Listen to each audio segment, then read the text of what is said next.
তবে কি ৬০ barrel soybean তেলের জন্য প্রাণ গেল ট্রাক চালকের?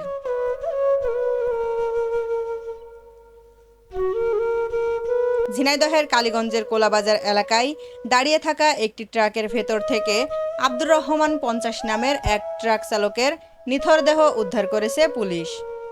আজ বুধবার ২০শে মে বিকেল ৫টার দিকে তার নিথর দেহ উদ্ধার করা হয়।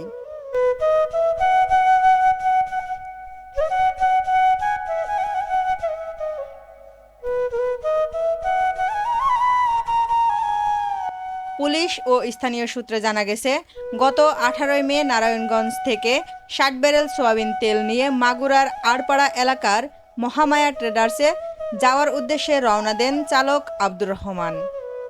পথে ট্রাকটির সঙ্গে যোগাযোগ বিচ্ছিন্ন হয়ে যায়। এরপর থেকে ট্রাক ও চালক নিখোঁজ ছিলেন। আজ বিকেলে কোলাবাজার এলাকায় রাস্তার পাশে দাঁড়িয়ে থাকা ট্রাকটি থেকে দুর্গন্ধ বের হতে থাকে। স্থানীয় লোকজন বিষয়টি টের পেয়ে পুলিশে খবর দেন।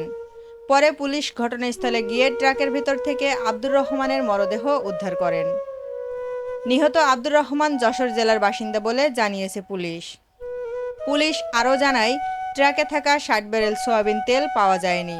ধারণা করা হচ্ছে তেল ছিনতাইয়ের পর চালককে প্রাণনাশ করা হয়েছে। কালীগঞ্জ থানার ভারপ্রাপ্ত কর্মকর্তা ওসি জেল্লাল হোসেন জানান, মরদেহ ময়নাতদন্তের জন্য ঝিনাইদহ সদর হাসপাতালের মর্গে পাঠানো হয়েছে। এ ঘটনায় তদন্ত শুরু হয়েছে বলে জানান তিনি।